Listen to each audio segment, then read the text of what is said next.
Hi, I'm Brady Saunders, physical therapist at CHI St. Joseph Health Outpatient Rehab. Thank you for joining today's Let's Break to Educate. So what we're going to discuss today are youth baseball injuries. I'm going to start with the most common injuries of the shoulder and elbow, also talk about what increases the athlete's risk of having the injury, how we can decrease the risk of these injuries, and also pitch count rules depending upon the child's age. So the first injury I want to talk about is Little League shoulder. Little League shoulder is a result of excessive rotation and distraction forces from throwing. This leads to an injury at the growth plate and the humerus, and the humerus is what attaches the shoulder to the elbow, the long bone that runs down your arm. With this injury, there are distraction forces on the growth plate that come from excessive throwing. And the reason why the growth plate is tended to be injured more so than the ligaments and tendons in younger kids is because the growth plate is much weaker. So the forces are going from, they want to travel the area of least resistance, so they go directly to the growth plate. This would typically be a sign with pain with throwing. And also if it goes on long enough without being treated, could have pain at rest. The easiest way to cure this is managing your throwing volumes and also getting in with a physical therapist after prolonged periods of rest to build up the strength around those areas and not cause it to happen again. And then the second injury would be a rotator cuff injury, which is the muscles in the shoulder. The job of the rotator cuff is to stabilize the shoulder joint, also providing external rotation to get the arm back in this position. And then the main focus with the rotator cuff is it allows deceleration after the acceleration phase and into the follow through with throwing. Most of these injuries will start occurring at the tendon, and you'll see some fraying in the tendon on radiographic findings. And the reason for this is because that's where the muscle actually attaches to the bone, and you'll start to see some tendon fraying there. Another injury would be Little League elbow, which is very common, basically the same mechanism of action as a Little League shoulder. And this comes from valgus forces. So basically when the hand is behind the elbow, you'll create a valgus force here and have some pain on the inside of the elbow. Same thing applies. The reason why these injuries occur is because the stresses want to go to the area of least resistance. So instead of going towards the tendons and ligaments, they'll go straight to the growth plate. They'll also have pain with throwing, and they also might be hesitant to throw because it hurts so bad that they don't want to throw as hard as they can. And then in a more developed skeleton, you might see a UCL sprain or Ucl tear. And the UCL is a ligament that connects the humerus to the ulna, which the ulna is a bone that kind of runs from the elbow down to the wrist.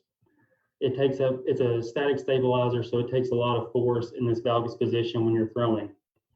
A common sign for UCL tear would be an audible pop. So the athlete is throwing and they hear a pop in the elbow.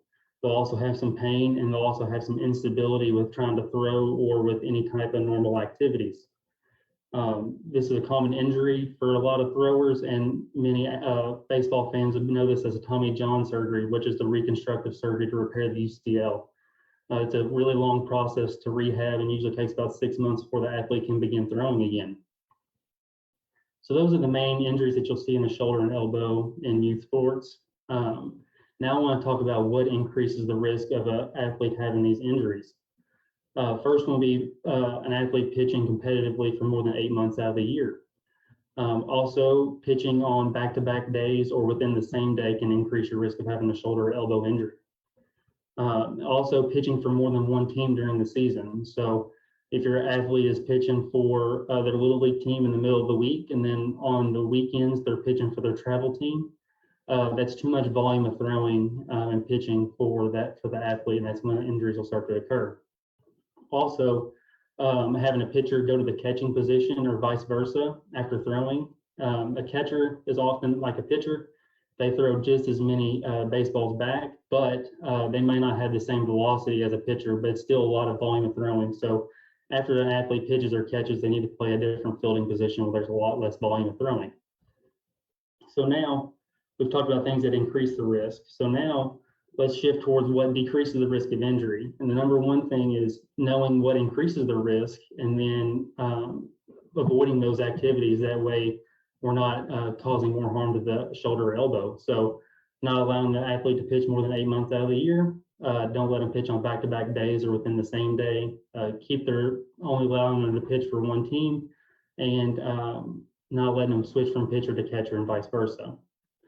Another thing to do is develop a good arm care program. So building up some strength in the rotator cuff and the flexor tendons in the forearm. The flexor tendons will provide some more stability around the UCL, and the rotator cuff will give you some more strength around the shoulder. And the reason why athletes usually get hurt is because they get tight and tired. Usually these injuries don't occur in the beginning of the season, but more so they happen 3 or 4 or 5 months into the season once their muscles have started to wear down some. So trying to keep that athlete as close to 100% as possible will decrease the risk of injury. So we need to really build up strength and maintain strength throughout the season to decrease the risk of injury.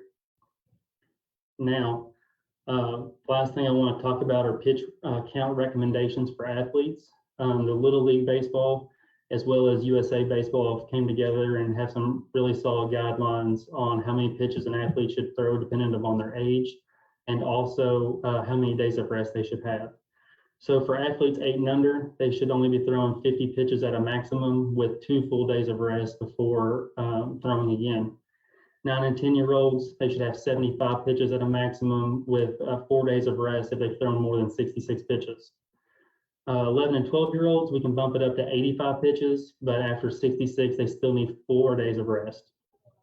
13 to 14-year-olds, 95 pitches, same thing, 4 days of rest if they throw more than 66. 15 and 16-year-olds, 95 pitches, they also get 76 pitches before they need 4 days of rest.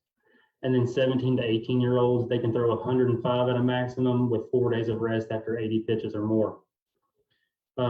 So these pitch counts are really good to follow and to keep these athletes from getting hurt. So depending upon the child's age, we can start progressing the amount of volume they can throw, but they still need plenty of time to rest after throwing a lot.